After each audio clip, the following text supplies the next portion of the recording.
Meu irmão teve um caso com minha noiva por meses e a engravidou antes do meu casamento, enquanto meus pais apoiavam eles. Parte 4. Antes de começar o vídeo, peço que me ajudem a bater a meta de 10.000 seguidores. Mike apenas zombou e disse que isso não tinha acabado, que eu não poderia me esconder atrás de um pedaço de papel para sempre. Eu estaria mentindo se dissesse que as palavras dele não me abalaram um pouco, mas pelo menos, por enquanto, tenho alguma proteção legal. A situação no local de trabalho tem sido outro pesadelo.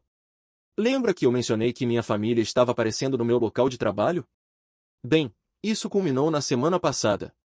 Eu estava em uma reunião com um cliente quando meu assistente interrompeu, dizendo que minha mãe estava no saguão causando uma cena. Aparentemente, ela trouxe um álbum de fotos e estava tentando mostrar fotos de bebê de Mike e de mim para meus colegas, enquanto chorava sobre como seus meninos costumavam ser tão próximos. Eu me desculpei da reunião e desci para o saguão, onde encontrei minha mãe cercada por um grupo de colegas visivelmente desconfortáveis. Ela estava no meio de uma história sobre como Mike e eu costumávamos tomar banho juntos quando éramos pequenos, quando me viu. Ela tentou correr para mim, falando sobre um chá de bebê, mas eu a interrompi. Eu disse que ela precisava sair imediatamente ou eu chamaria a polícia para removê-la por invasão de propriedade e violação da ordem de restrição. O olhar no rosto dela foi como se eu a tivesse esbofeteado, mas depois de tudo que eles me fizeram passar, eu não conseguia me importar. A segurança a escoltou para fora, e eu tive que passar a próxima hora fazendo controle de danos com meu chefe e colegas. Felizmente, a maioria deles foi compreensiva, mas dava para ver que alguns estavam se perguntando que tipo de drama eu estava trazendo para o local de trabalho. A confrontação com Mike, no entanto, foi onde as coisas realmente saíram dos trilhos. No último sábado, eu estava na academia tentando descontar parte da minha raiva no saco de pancadas. Eu estava tão focado no meu treino que não percebi alguém se aproximando por trás até ouvir a voz dele. Eu me virei e lá estava Mike, sorrindo como se não tivesse acabado de violar a ordem de restrição. Ele começou a falar alto o suficiente para que as pessoas próximas ouvissem. Eu disse a ele para sair antes que eu chamasse a polícia, mas ele apenas riu, dizendo que contaria a eles como eu havia ameaçado ele e Sarah. Foi quando eu perdi a cabeça. Dei um soco nele, minha mão conectando com seu queixo. Ele cambaleou para trás antes de se lançar contra mim. Acabamos no chão trocando socos como se fossemos crianças de novo, exceto que desta vez não havia paz para nos separar, ninguém dizendo para eu ser a pessoa maior e deixar Mike vencer. Consegui dar alguns bons golpes antes que a equipe da academia nos separasse. O nariz de Mike estava sangrando e eu podia sentir meu olho inchando. Ambos estávamos gritando, tentando nos soltar e atacar um ao outro novamente. O gerente da academia ameaçou chamar a polícia, e isso finalmente me fez sair do transe. Peguei minhas coisas e fui embora. Enquanto dirigia para casa, ainda tremendo de adrenalina, recebi uma ligação de um número desconhecido. Contra meu melhor julgamento, atendi. Era Sarah gritando comigo sobre como eu havia quebrado o nariz de Mike e que ele poderia precisar de cirurgia. Eu ri, não consegui evitar. A absurda dela estar com raiva de mim depois de tudo o que fizeram foi demais. Eu disse a ela que sentia muito se eu machuquei o namorado dela, aquele com quem ela estava se envolvendo às minhas costas por meses. Ela começou a chorar e a falar sobre como estava estressada, como o bebê poderia sentir sua angústia e como eu poderia ser tão egoísta. Desliguei na cara dela e bloqueei o número.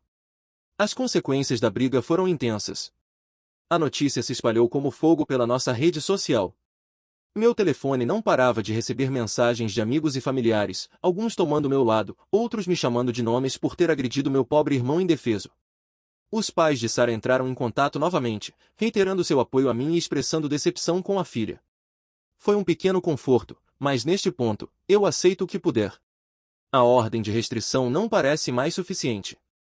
Mike mostrou que está disposto a violá-la e estou preocupado com o que ele pode fazer a seguir. As consequências legais têm sido um pesadelo. No dia seguinte ao incidente na academia, recebi uma ligação do meu advogado. Aparentemente, Mike havia registrado uma denúncia de agressão contra mim. Expliquei o que havia acontecido, como Mike havia violado a ordem de restrição, como ele me provocou. Meu advogado suspirou e disse que lutaríamos contra isso, mas poderia ser uma batalha difícil, considerando que eu dei o primeiro soco. Estamos no processo de registrar nossas próprias acusações contra Mike por violação da ordem de restrição. Meu advogado parece confiante de que isso ajudará nosso caso, mas nada é certo. Tive que prestar depoimentos à polícia, mostrar os hematomas no meu rosto e nos nós dos dedos. É humilhante ter que justificar me defender contra meu próprio irmão. A academia nos baniu para sempre, tanto Mike quanto eu. Não posso dizer que os culpo, mas é uma pena. A academia era um dos poucos lugares onde eu sentia que poderia liberar parte da minha raiva de uma maneira saudável. Minha prima Amy, com quem sempre estive perto, me ligou outro dia. Ela tem recebido muita pressão da família por me apoiar, mas está firme. Ela me contou um pouco do que tem acontecido nos bastidores. Aparentemente, meus pais estão dizendo a todos que estou tendo algum tipo de colapso mental. Estão dizendo que o relacionamento de Sarah e Mike só começou depois que Sarah e eu terminamos, e que eu estou apenas com ciúmes e não consigo seguir em frente. Amy disse que muita gente da família não está acreditando nisso, mas alguns estão. É irritante saber que estão espalhando mentiras sobre mim enquanto eu tento manter a cabeça baixa e me recuperar. As coisas no trabalho têm sido, para dizer o mínimo, complicadas. Depois do incidente com minha mãe no saguão e da briga com Mike, que virou assunto nas redes sociais locais, posso perceber que meus colegas de trabalho estão andando em cima de ovos ao meu redor. Meu chefe me chamou em seu escritório no início desta semana. Ele começou dizendo que me valoriza como funcionário e entende que estou passando por um momento difícil, mas então ele me surpreendeu. Parte 5 no perfil.